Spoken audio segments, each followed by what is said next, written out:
29వ సంకీర్తన మనంగా చూసినట్లయితే ఈ 29వ సంకీర్తన భక్తుడైన దావీదు రచించినట్లుగా మనం చూస్తూ ఉన్నాం. భక్తుడైన దావీదు సంకీర్తన రచిస్తూ చక్కగా దేవుని గురించి మాట్లాడుతున్నాడు. ఎందుకంటే ఒక ఉన్నతమైన ఆశీర్వాదాలకు నిలయమైన ఆ దైవ పుత్రుడిని గురించి దావీదు మాట్లాడుతూ అంటున్నాడు. మొట్టమొదటి వచనంలో, దైవ పుత్రులారా యెహోవాకు ఆరోపించుడి, ప్రభావ మహత్సములను యెహోవాకు ఆరోపించుడి, యెహోవా నామమునకు చెందవలసిన ప్రభావమును ఆయనకు ఆరోపించుడి, ప్రతిష్ఠితములు ఆభరణలో ధరించుకొని ఆయన ఎదుట సాగిలపడుడి. చూడండి ప్రియమైనటువంటి దేవుని బిడ్డలారా, ఈ మధ్యాహ్న కాల సమయంలో మనము ఏ విధంగా దేవుని సన్నిధిలో ఉండాలి, మనము ఏ విధంగా దేవుని సన్నిధిలో ఉంటే దేవుడు మనల్ని ఆశీర్వదిస్తాడు, మనం ఏ విధంగా దేవుని సన్నిధిలో దేవునికి ప్రార్థన చేస్తే దేవుడు అంగీకరిస్తాడు అని చక్కగా భక్తుడైన దావీదు ఈ సంకీర్తనలో బయలుపరుస్తూ ఉన్నాడు. ప్రియమైనటువంటి దేవుని బిడ్డలారా, దైవ పుత్రులారా యెహోవాకు ఆరోపించుడి, ప్రభావ మహత్సములను యెహోవాకు ఆరోపించుడి. అంటే దేవుని సన్నిధిలో బ్రతుకుతూ ఉన్న మనము, దేవుని సన్నిధిలో నడుస్తూ ఉన్న మనము, దేవుని సన్నిధిలో ముందుకు సాగుతూ ఉన్న మనము దేవునికి ప్రార్థన చేయాలి. యెహోవాకు ఆరోపించుడి అంటే ప్రార్థన చేయాలి. దేవుని బిడ్డలుగా ఉన్న మనము, దేవుని కుటుంబంలో ఉన్న మనము దేవునికి సాగిలపడి మనము ప్రార్థించే వారిగా ఉండాలని దేవుడు తెలియజేస్తూ ఉన్నాడు. ప్రేమైనటువంటి దేవుని బిడ్డలారా, అది ఏ విధంగా చేయాలో, ఏ విధంగా ఉండాలో ఆ 2వ వచనంలో మాట్లాడుతున్నాడు. యెహోవా నామమునకు చెందవలసిన ప్రభావమును ఆయనకు ఆరోపించుడి, ప్రతిష్ఠితముకు ఆభరణములు ధరించుకుని ఆయన ఎదుట సాగిలపడుడి. చక్కగా దేవుడు ఏ విధంగా నువ్వు ప్రార్థన చేస్తే, ఏ విధంగా నీ ప్రార్థన దేవుడు అంగీకరిస్తాడు, ఏ విధంగా నువ్వు దేవుని సన్నిధిలో ప్రార్థించగలిగితే దేవుడు నీ ప్రార్థనకు తగిన జవాబిస్తాడని చక్కని మాటలు దేవుడు బయలుపరుస్తున్నాడు. ప్రియమైనటువంటి దేవుని బిడ్డలారా, ఈ మధ్యాహ్న కాల సమయంలో దేవుని సన్నిధిలో బ్రతుకుతూ ఉన్న మనము, దేవుని సన్నిధిలో నడుస్తూ ఉన్న మనము, దేవుని సన్నిధిలో ముందుకు సాగుతూ ఉన్న మనము ఏ విధంగా దేవుని సన్నిధిలో మనం ఉండాలో చక్కగా బయలుపరుస్తూ ఉన్నాడు. ప్రతిష్ఠితముకు ఆభరణములు ధరించుకొని ఆయన ఎదుట సాగిలపడుడి. ఆభరణాలు ధరించుకోవాలి. ఏ ఆభరణాలు? ఆత్మీయ సంబంధమైన ఆభరణాలు, లోకాను సంబంధమైన ఆభరణాలు కాదు. ప్రేమైనటువంటి దేవుని బిడ్డలారా, దేవుని సన్నిధిలో లోకానుసారమైన ఆలోచనతో, లోకానుసారమైన ఆభరణాలు ధరించుకొని, లోకానుసారమైన జీవితంతో దేవుని సన్నిధిలో ప్రార్థన చేస్తే దేవుడు అంగీకరించును అని సెలవిస్తూ ఉన్నాడు. ప్రేమైనటువంటి దేవుని బిడ్డలారా, ఈ దేవుని సన్నిధిలో బ్రతుకుతూ ఉన్న మనము ఆ ఆభరణాలన్నీ కూడా పక్కన పెట్టాలి. ఆ ఆభరణాలు పక్కన పెట్టుకొని దేవుని సన్నిధిలోకి వచ్చేటప్పుడు మాత్రము ఆత్మీయానుసారమైన ఆలోచనలతో, ఆత్మీయానుసారమైన బ్రతుకుతో, ఆత్మీయానుసారమైన జీవితంతో, ఆత్మీయానుసారమైన ఆలోచనతో దేవుని సన్నిధికి రాగలిగినప్పుడు దేవుడు నీ ప్రార్థనకు తగిన జవాబిచ్చేదానికి దేవుడు సిద్ధంగా ఉన్నాడు. ప్రియమైనటువంటి దేవుని బిడ్డలారా, ఈ మధ్యాహ్న కాల సమయంలో మనం కానీ చూసినట్టుగైతే ఎఫెసీ రాసిన పత్రికలో మనం కానీ చూస్తే 6వ అధ్యాయము 10వ వచనంలో మనం కానీ చూస్తే, తుదకు ప్రభు యొక్క మహాశక్తిని బట్టి ఆయన యందు బలవంతులైయుండుడి, మీరు అపవాది తంత్రములను ఎదిరించుటకు శక్తిమంతులకు దేవుడిచ్చు సర్వాంగ కవచమును ధరించుకొనుడి.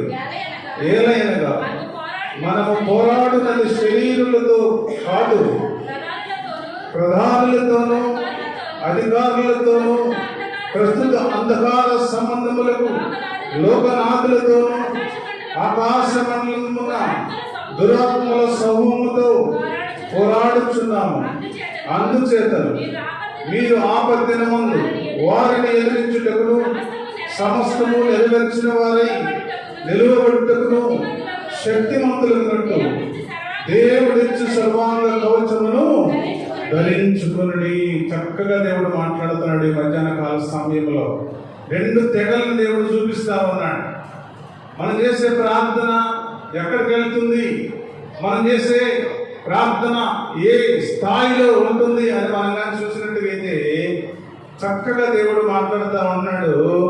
దేవుని 12వ వచనంలో ఏలైనగా మనము పోరాడున్నది శరీరులతో కాదు, ప్రధానులతోనూ అధికారులతోనూ ప్రస్తుత అంధకార సంబంధము లోకనాథులతోనూ ఆకాశ మండలం మందున్న దురాత్మల సమూహముతో పోరాడుచున్నాము. అది ఒక మెట్టు.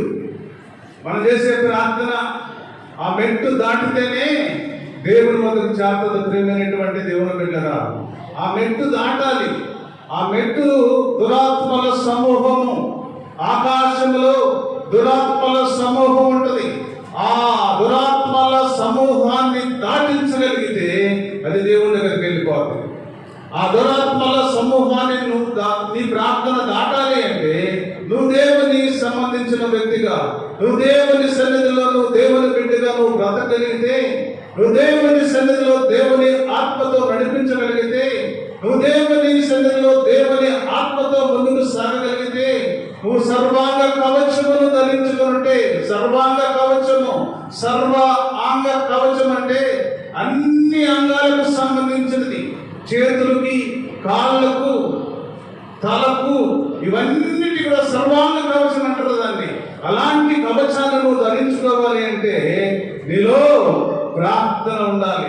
మొట్టమొదటిగా ప్రార్థన, మొట్టమొదటిగా మంచి ఆలోచన, మళ్ళీ తర్వాత దేవుని సంబంధించిన వ్యక్తిగా, దేవుని బిడ్డగా, దేవుని ఆలోచనతో, దేవుని సంబంధించిన మనిషిగా నువ్వు బ్రతకగలిగితే నీ ప్రార్థన ఆ దురాత్మల సమూహాన్ని దాటి దేవుని సన్నిధికి వెళ్ళిపోతుంది. ప్రియమైనటువంటి దేవుని బిడ్డగా, ఇవన్నీ మనం చేసే ప్రార్థన ఏదో నోటితో పెదవులతో చేస్తే ఎక్కడైపోతుంది? ఇక్కడే ఉంటుంది. దేవుని సంబంధించిన మరి బిడ్డగా నువ్వు కానీ చనిపోతే, దేవుని సంబంధించిన ఆలోచనతో మనం కానీ బ్రతికి ఈ లోకంలో కానీ దేవునికి మనం కానీ కాలం ఎల్లబుచ్చుకొని చనిపోతే మనము దేవుని సన్నిధికి వెళ్తాం. ప్రియమైనటువంటి దేవుని బిడ్డగా, దేవుని ఆలోచనలతో బ్రతకకుండా, దేవుని ఆలోచనలతో నడవకుండా, లోక సంబంధమైన బ్రతికి లోక సంబంధమైన ఆలోచన చేసి, లోక సంబంధమైన నడక నడిచి, లోక సంబంధమైన జీవితం జీవించి మనం కానీ ఈ లోకంలో చనిపోతే ఎక్కడికి వెళ్తామో తెలుసా? ఎక్కడ వెళ్తాం? మధ్యలోనే ఉంటాం మనం. దురాత్మల సమూహం ఉంటుంది అక్కడ, దురాత్మల సమూహము. ఎందుకంటే మా నాన్న చనిపోయినప్పుడు మా అమ్మ చాలా ప్రార్థన, అందరికీ కూడా సాతాను పెట్టిన వాళ్ళకి కానీ వీళ్ళందరికీ కూడా ప్రార్థన చేస్తూ ఉండేది. ప్రార్థన చేస్తూ ఉంటే ఒక అమ్మాయికి అట్లాగే సాతాను పట్టింది. సాతాను పడితే ఆ అమ్మ వదిలిస్తూ ఉందన్నమాట. ప్రార్థన చేసి వదిలిస్తూ ఉంటే ఆ సాతాను చెప్పింది. ఆ సాతాను ఏం చెప్పిందో తెలుసా? అమ్మా, పంతులు గారు చనిపోయినప్పుడు మేము ఇక్కడే ఉన్నాం, ఇక్కడే తిరుగుతూ ఉన్నాం. అంటే దురాత్మల సమూహము ఎక్కడ ఉంటుంది? ఇక్కడే ఉంటుంది. లోకంలోనే సంచరిస్తూ ఉంటుంది అన్నమాట. ప్రియమైనటువంటి దేవుని బిడ్డలారా, పంతులు గారు చనిపోయినప్పుడు మేము చూస్తూ ఉన్నాం. మాలో కలుస్తాడేమో, మాలో ఉంటాడేమో అని చూస్తూ ఉంటే ఎవరో ఒక వ్యక్తి వచ్చి పంతులు గారిని తీసుకెళ్ళిపోయాడు అని సాక్ష్యం ఇచ్చింది. ఒక సాధారణ సాక్ష్యం ఇచ్చింది మా నాన్న గురించి. ప్రియమైనటువంటి దేవుని బిడ్డలారా, దేవుని సన్నిధిలో బ్రతకాలి, దేవుని సన్నిధిలో దేవుని కొరకు మనం జీవించాలి. ప్రియమైనటువంటి దేవుని బిడ్డలారా, దేవుని ఆలోచనతో మనం బ్రతకాలి. ప్రియమైనటువంటి దేవుని బిడ్డలారా, అందుకని ఇక్కడ అంటున్నాడు, ఏలైనగా మనము పోరాడున్నది శరీరులతో కాదు, ప్రధానులతోనూ అధికారులతోనూ ప్రస్తుత అంధకార సంబంధములకు లోకనాథులతోనూ ఆకాశ మండలమందున దురాత్మల సమూహముతోనూ పోరాడుచున్నాము. మన పోరాటం దురాత్మల సమూహంతో మనం పోరాడాలి. ఏ విధంగా పోరాడాలి? కుస్తీ చేసి మనము మరి పోరాటం కాదు, కానీ ప్రార్థన అను శక్తితో మనము జయించాలి. ప్రియమైనటువంటి దేవుని బిడ్డారా, యోబు జీవితంలో మరి సాతానుడు వచ్చి అన్ని కూడా తీసేశాడు. అయ్యా దేవుడు చెప్తా ఉన్నాడు, అయ్యా అతని ప్రాణం మీద తప్ప మిగతా అన్నిటి మీద నీకు అధికారం ఇస్తా ఉన్నా, అన్ని కూడా నువ్వు ఏమన్నా చేసుకో అన్నప్పుడు ఒకటి బిడ్డలను, తర్వాత ఆస్తిని, తర్వాత గొడ్లు, తర్వాత గుర్రాలు, తర్వాత ఆస్తి, తర్వాత అన్ని కూడా తీసేసి లాస్ట్ కు శరీరం కూడా కుళ్ళిపోయే పరిస్థితులకు వచ్చేసింది. ప్రియమైనటువంటి దేవుని బిడ్డలారా, కుళ్ళిపోతే చెల్లపిండితో గోకుంటా ఉన్నాడు. ప్రియమైనటువంటి దేవుని బిడ్డలారా, అలాంటి పరిస్థితిలో మరి దేవుడి సన్నిధిలో బ్రతుకుతూ ఉన్న మనం ఆ దురాత్మల సమూహము ఏ విధంగా ఉంటుందో ప్రియమైనటువంటి దేవుని బిడ్డలారా, ఆ పరిస్థితులలో కూడా సాతానుడు యోబు నోటితోటి మరి ఒక్క మాట కూడా దేవుడికి వ్యతిరేకంగా మాట్లాడించలేకపోయాడు. ప్రియమైనటువంటి దేవుని బిడ్డలారా, మనం నోటితో మనము బూతులు మాట్లాడుతున్నామంటే, నోటితో మనము అనవసరమైన మాటలు మాట్లాడుతున్నామంటే, నోటితో మనం ఇష్టానుసారంగా మాట్లాడుతున్నామంటే, నోటితో మనం ఇష్టానుసారంగా మనం మాట్లాడగలుగుతున్నామంటే పక్కన ఎవడుంటాడు? సాతానుడే ఉంటాడు. వాడే పర్వాలేదు, నువ్వు మాట్లాడు, ఏం కాదు, ఇవి ఒక్కసారే కదా కానీ అని వాడు ఎంకరేజ్ చేస్తూ ఉంటాడు. ప్రియమైనటువంటి దేవుని బిడ్డలారా, అలా ఎంకరేజ్ చేస్తూ వాడు తన వలలో చిక్కించుకొని గంతులు వేస్తూ ఉంటాడు. ప్రియమైనటువంటి దేవుని బిడ్డలారా, ఇది ఫలానా బిడ్డ చేత నేను బూతులు మాట్లాడించాను, ఈ రోజు ఫలానా వ్యక్తి చేత నేను మరి ఆ అబద్ధం మాట్లాడించాను, ఈ రోజు ఫలానా వ్యక్తితో నేను ఇంకొకటి చేయించాను, ఇంకొక వ్యక్తితో ఇంకొకటి చేయించానని వాడు గంతులు వేస్తూ ఉంటాడు. ప్రియమైనటువంటి దేవుని బిడ్డలారా, దేవుని సన్నిధిలో మనం బ్రతుకుతూ ఉన్న మనము యోబు వలె మనం కానీ జీవించగలిగితే, యోబు వలె మనం కానీ ఉండగలిగితే, అన్ని కష్టాలు వచ్చినా, అన్ని శ్రమలు వచ్చినా, అంత అనుకూల పరిస్థితులు వచ్చినా కూడా యోబు తన జీవితంలో ఎక్కడ కూడా నోటితో కూడా పాపం చేయలేదు. ప్రియమైనటువంటి దేవుని బిడ్డలారా, దేవుని సన్నిధిలో బ్రతుకుతూ ఉన్న మనము ఆ దురాత్మల సమూహముతో మనము పోరాడే వ్యక్తులుగా మనం ఉండగలిగితే, ఆ దురాత్మల సమూహముతో మనము పోరాడే మనుషులుగా మనము కానీ దేవుని సన్నిధిలో మనం బ్రతకగలిగితే దేవుడు మనల్ని ఆశీర్వదిస్తాడు. ప్రేమ అందుకని అంటున్నాడు, అందుచేతన మీరు ఆపద్దినమందు వారిని ఎదిరించుటకును సమస్తము నెరవేర్చిన వారై నిలువబడుటకును శక్తివంతులైనట్లు దేవుడిచ్చు సర్వాంగ కవచమును ధరించుకొనుడి.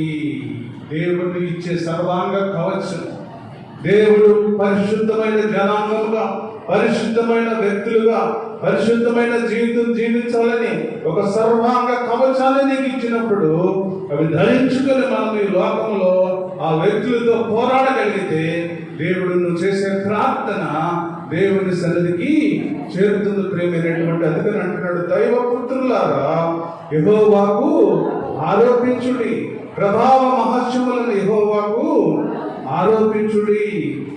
దేవునికి ఆరోపిస్తే, దేవునికి ప్రార్థన చేస్తే నీ ప్రార్థన దేవుని సన్నిధికి చేరుతుంది. ప్రేమైనటువంటి దేవుని బిడ్డలు, ఎప్పుడంటే నువ్వు దేవుని సంబంధించిన బిడ్డగా నువ్వుగా ఉండి ఆ లోకనాథులతోనూ మరి ఆ పరిస్థితులన్నిటినీ నువ్వు జయించగలిగితే దేవుడు నీకు మంచి అవకాశాన్ని ఇస్తాడు. ప్రేమైనటువంటి దేవుని బిడ్డలారా, 3వ వచనం మనం కానీ చూస్తే,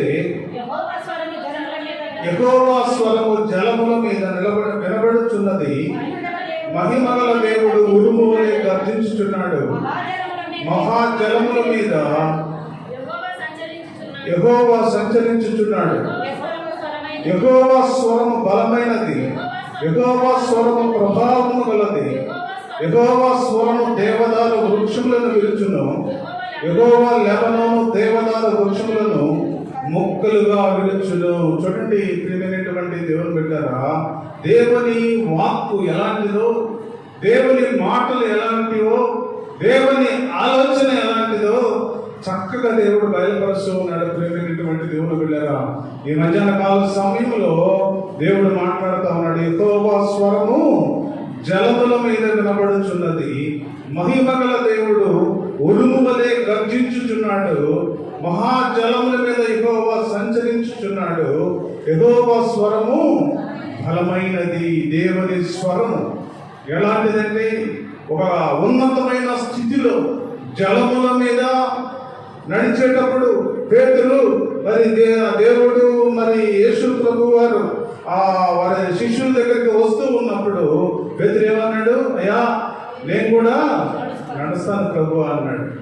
ఆయన విశ్వాసం ఎంత ఉందో మరి కమాన్ పేతురు వచ్చి నా దగ్గరికి అన్నాడు.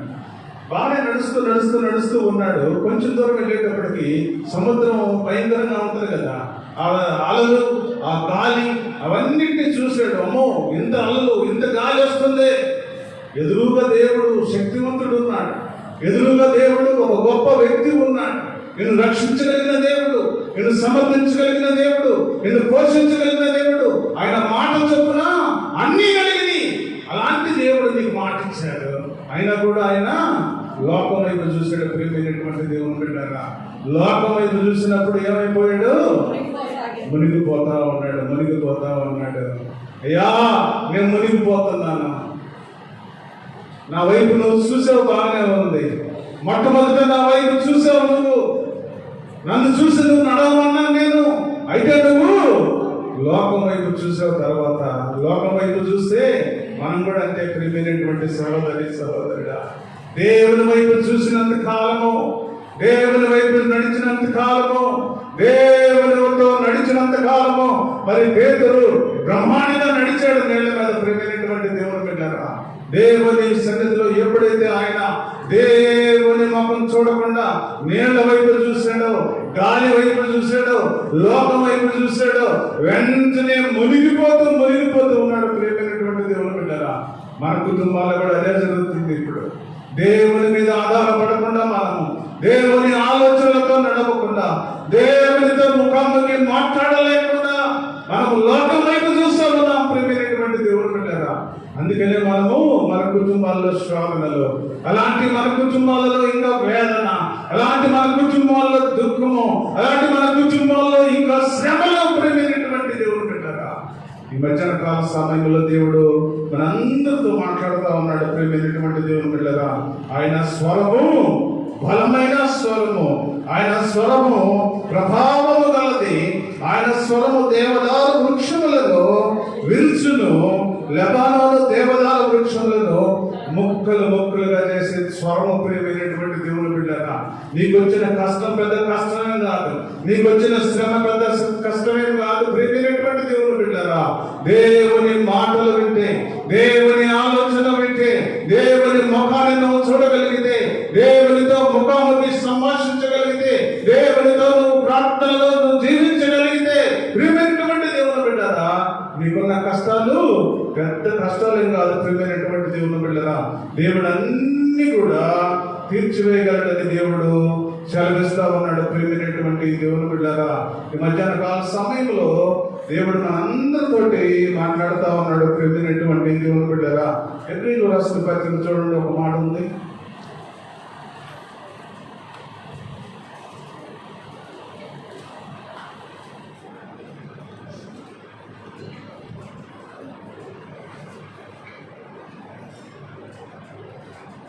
హెబ్రీయులకు రాసిన పత్రిక 4వ అధ్యాయము 12వ వచనం చూడండి. ఎందుకనగా దేవుని వాక్యము సజీవమై బలము గలదై రెండంచుల గల ఇటువంటి ఖడ్గము కంటెను వాడిగా ఉండి ప్రాణాత్మలను, కీళ్లను, మూలుగులను విభజించినంత మటుకు దూర్చు, హృదయము యొక్క తలంపులను, ఆలోచనలను శోధించుచున్నది. మరియు ఆయన దృష్టికి కనబడని స్పష్టము ఏదీ లేదు. మనం ఎవరిని లెక్క అప్పచెప్పవలసి ఉన్నదో ఆ దేవుడు కన్నులకు సమస్తమును మరుగులేక తేటగా ఉన్నది. చూడండి ప్రియమైనటువంటి దేవుని బిడ్డలారా, దేవుని మాట ఏ విధంగా ఉందో, దేవుని వాక్యం ఏ విధంగా ఉందో, దేవుని వాక్కు ఏ విధంగా ఉందో ఇక్కడ చక్కగా బయలుపరిచాడు. ప్రియమైనటువంటి దేవుని బిడ్డలారా, ఈ మధ్యాహ్న కాల సమయంలో సజీవమైన వాక్యం అది. దేవుని వాక్యము సజీవమై బలము గలదై రెండంచులు గల ఎటువంటి ఖడ్గము కంటేను వాడిగా ఉన్నదని దేవుడు తెలియజేస్తా ఉన్నాడు. ప్రియమైనటువంటి దేవుని బిడ్డగా, అలాంటి దేవుని వాక్యాన్ని మనం ఉచ్చరించకుండా, అలాంటి దేవుని వాక్యాన్ని మనము దేవుని వాక్యాన్ని పఠించకుండా, దేవుని వాక్యానుసారము మనం జీవించకుండా, దేవుని ఆలోచనతో మనం బ్రతకకుండా, దేవుడి మాటలు మనం వినకుండా, మనం ఇష్టానుసారమైన మార్గంలో మనం ప్రయాణం చేస్తూ ఉన్నాం. అందుకనే మన కుటుంబంలో శ్రమలు, అందుకనే మన కుటుంబంలో కర్కము, మన కుటుంబంలో శాపము, మన కుటుంబంలో అననుకూల పరిస్థితులు. ప్రియమైనటువంటి దేవుని వెళ్ళరా, అందుకనే దేవుడు ఈ మధ్యాహ్న కాల సమయంలో మాట్లాడుతూ ఉన్నాడు. దేవుని వాక్యము సజీవమై బలము గలదై రెండంచులు గల ఎటువంటి ఖడ్గము కంటేనో వాడిగా ఉండను.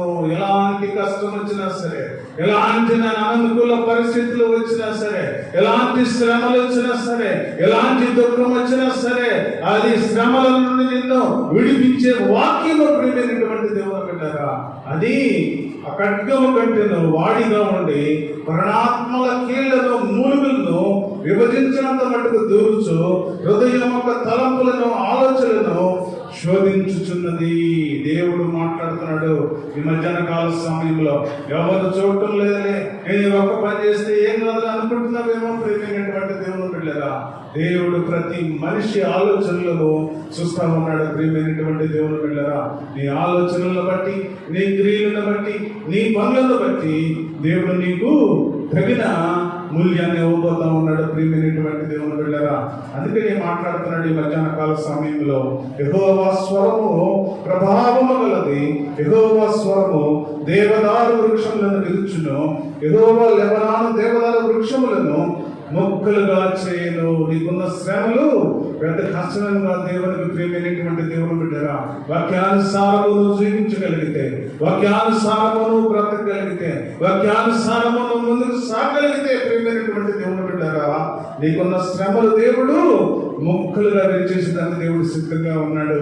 ప్రియమైనటువంటి దేవుని బిడ్డరా, ఈ మధ్యాహ్న కాల సమయంలో దేవుడు నీతో నాతో మాట్లాడుతూ ఉన్నాడు.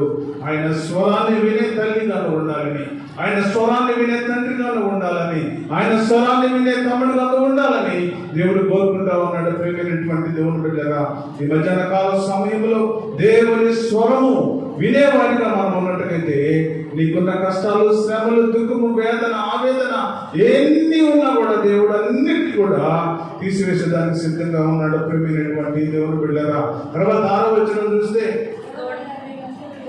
దూడవలే అవి గంతులు వేయినట్లు ఆయన చేయను, లెబానోను సిరియోనును గుర్రుపోటు పిల్లవలే గంతులు వేయినట్లు ఆయన చేయను. యెహోవా స్వరము అగ్ని జ్వాలను ప్రజ్వలింప చేయుచున్నది, యెహోవా స్వరము అరణ్యములను కదిలించును, యెహోవా కాదేశు అరణ్యములను కదిలించును, యెహోవా స్వరము నేలను ఏన చేయను, అది ఆకులు రాల్చును. ఆయన ఆలయములో ఉన్నవన్నీ ఆయనకి ప్రభావం అవుతున్నవి. చక్కగా దేవుడు మాట్లాడుతూ ఉన్నాడు. దేవుని స్వరము ఎలాంటిదో, దేవుని వాక్కు ఎలాంటిదో, దేవుని వాక్యం ఎలాంటిదో, దేవుని వాక్యానుసారము జీవిస్తే, దేవుని వాక్యానుసారము బ్రతికితే, దేవుని ఆలోచనతో ముందుకు సాగలిగితే, ప్రియమైనటువంటి దేవుని బిడ్డలారా, ఏదైనా సరే దేవుడు చేయగల సమర్థుడు. ప్రియమైనటువంటి దేవుని బిడ్డలారా, ఎన్ని ఆలోచనలు వచ్చినా సరే, ఎన్ని అననుకూల పరిస్థితులు కలిగినా సరే, ఎన్ని శ్రమలు, ఎంతో దుఃఖము, ఎంతో వేదన వచ్చినా సరే, ప్రియమైనటువంటి దేవుని బిడ్డలారా, నిన్ను ఒక మంచి ఆశీర్వాదకరమైన దినాలలో దేవుడు ఉంచడానికి దేవుడు సిద్ధంగా ఉన్నాడు. ప్రియమైనటువంటి దేవుని బిడ్డలారా, చక్కగా దేవుడు మాట్లాడుతున్నాడు. యెహోవా స్వరము అగ్ని జ్వాలలను ప్రజ్వలింప చేయుచున్నది, యెహోవా స్వరము అరణ్యమును కదిలించును, యెహోవా కాదేశు అరణ్యమును కదిలించును, యెహోవా స్వరము లేళ్లను ఏమ చేయను, అది ఆకులు రాల్చును, ఆయన ఆలయములో ఉన్నవన్నీ ఆయనకే ప్రభావములు అగుచున్నవి. చక్కగా దేవుడు మాట్లాడుతున్నాడు. ఎంతైనా చేయగల సమర్థుడు. ప్రియమైనటువంటి దేవుని బిడ్డలారా, ఆయన స్వరము ఒక ఉన్నతమైన స్వరం. ఆ స్వరాన్ని విని నువ్వు కానీ బ్రతకగలిగితే, ఆయన స్వరాన్ని విని నువ్వు కానీ ముందుకు సాగగలిగితే, దేవుడు చక్కగా నిన్ను ఆశీర్వదిస్తాడు, నిన్ను ప్రేమిస్తాడు. ఒక ఉన్నతమైన స్థితిలో దేవుడు నిన్ను తీసుకెళ్తాడు. ప్రేమైనటువంటి దేవుని బిడ్డరా, 10వ వచనం మనం చూస్తే యెహోవా ప్రళయ జలముల మీద ఆసీనుడాయను. యెహోవా నిత్యము రాజుగా ఆసీనుడై ఉన్నాడు. యెహోవా తన ప్రజలకు బలము అనుగ్రహించును. యెహోవా తన ప్రజలకు సమాధానము కలుగజేసి వారిని ఆశీర్వదించును. ఎంత మంచి మాటలంటే దేవుడు చెప్తున్నాడు. ఈ మధ్యాహ్న కాల సమయంలో ఎన్నో ఆశీర్వదించే దేవుడు, ప్రేమైనటువంటి దేవుడు బిడ్డరా. ఈ మధ్యాహ్న కాల సమయంలో నిన్ను ఆశీర్వదించగలిగిన దేవుడు, ప్రేమైనటువంటి దేవుడు బిడ్డరా. ప్రళయ జలముల మీద ఆసీనుడైన దేవుడు, ఆయన నిత్యము రాజుగా ఆసీనుడైన దేవుడు, ప్రేమైనటువంటి దేవుడు బిడ్డరా. ఆ రాజు నిన్ను ఆశీర్వదించడానికి దేవుడు సిద్ధంగా ఉన్నాడు. ప్రేమైనటువంటి దేవుడు బిడ్డరా, ఈ మధ్యాహ్న కాల సమయంలో దేవుడు మనందరితో మాట్లాడుతూ ఉన్నాడు. ప్రేమైనటువంటి దేవుడు బిడ్డరా, ఈ మధ్యాహ్న కాల సమయంలో దేవుడు నీతోటి నాతోటి మాట్లాడుతూ కొలస్సీయులకు రాసిన పత్రికలో మనం చూసినట్టుగైతే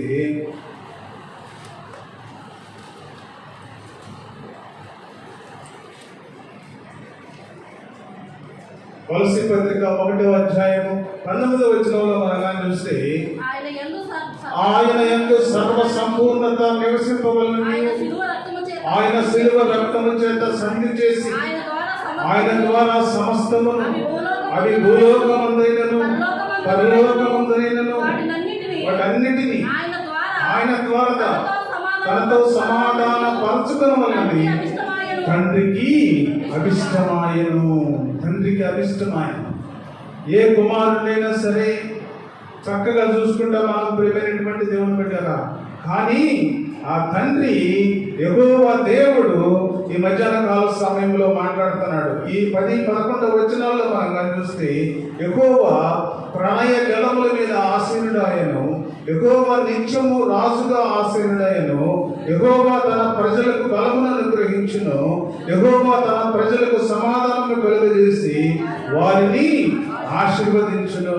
ఈ కొలస్సీయులకు రాసిన పత్రిక 1:10లో మనం కానీ చూసినట్టుగైతే, 19లో మనం కానీ చూస్తే ఆయన యందు సర్వ సంపూర్ణత నివసింపవలెనని ఆయన శిలువ రక్తము చేత సంధి చేసి ఆయన ద్వారా సమస్తమును, అవి భూలోకమందైనను పరలోకమందైనను వాటన్నిటికీ ఆయన ద్వారా తనతో సమాధాన పరచుకోవాలని తండ్రి అభిష్టమాయను. ఎవరు ఆయన? ఎవరు చెప్పాలి? ఇప్పుడు మనం చదివింది ఎవరి గురించి మనం చదివాం? ఎవరి గురించనా? యేసు ప్రభు గారి గురించి చదివాం మనం. కొలస్సీయులకు రాసిన పత్రికలో 19వ అధ్యాయంలో తండ్రి ఇష్టం అది తన కుమారుణ్ణి శిలువకు పంపాలి, తన కుమారుణ్ణి శిలువకు సంధి చేయాలి. ఆయన రక్తం కార్చడం ద్వారా మరి లోకములో ఉన్న పాపులందరూ కూడా రక్షించబడతారు. ఆయనతో సమాధాన పరచబడితే మరి దేవుడికి మహిమ కలుగుతుంది. ఆ చివరి చూసి తన సమాధాన పరచుకోవడం వల్లని తండ్రికి అభిష్టమాయను. కుమారుడు ఎవరు? యేసు ప్రభు వారు.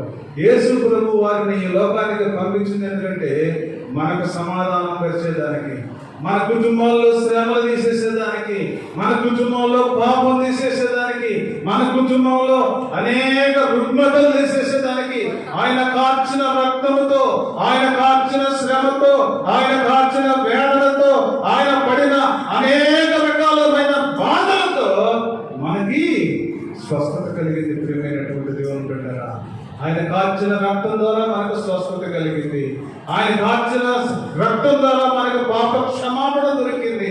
ఆయన కార్చిన రక్తం ద్వారా మరి మనకి ఒక ఉన్నతమైన మరి పరిశుద్ధమైన జీవితం మనకు దొరికింది. ప్రియమైనటువంటి దేవుని బిడ్డలారా, తన కుమారుణ్ణి ఈ లోకములకు పంపించి అన్ని శ్రమలకు ఆయన ఓర్చుకొని ఆయన చనిపోవడం ద్వారా దేవుని దగ్గరకు వెళ్ళేదానికి మనకి సంధి చేశాడు. ప్రియమైనటువంటి దేవుని బిడ్డగా, అందుకని ఆయన మనందరి గురించి దేవుడు మాట్లాడుతూ ఉన్నాడు. ఈ మధ్యాహ్న కాల సమయంలో ప్రియమైనటువంటి దేవుని బిడ్డగా, ఈ మధ్యాహ్న కాల సమయంలో దేవుడు మనందరితో మాట్లాడుతూ అంటున్నాడు, యెహోవా ఆలోచన సదాకాలము నిలుచును, ఆయన సంకల్పము తరతరములు ఉండును, యెహోవా తమకు దేవుడుగా గల జనులు 10వ యెహోవా ప్రళయ జలముల మీద ఆసీనుడాయను, యెహోవా నిత్యము రాజుగా ఆసీనుడాయను, యెహోవా తన ప్రజలకు బలముగా అనుగ్రహించును, యెహోవా తన ప్రజలకు సమాధానము కలుగజేసెను. సమాధానం కలుగజేశాడు. సమాధానం ఎలా వచ్చింది మనకి? సమాధానం ఎలా వచ్చింది మనకి?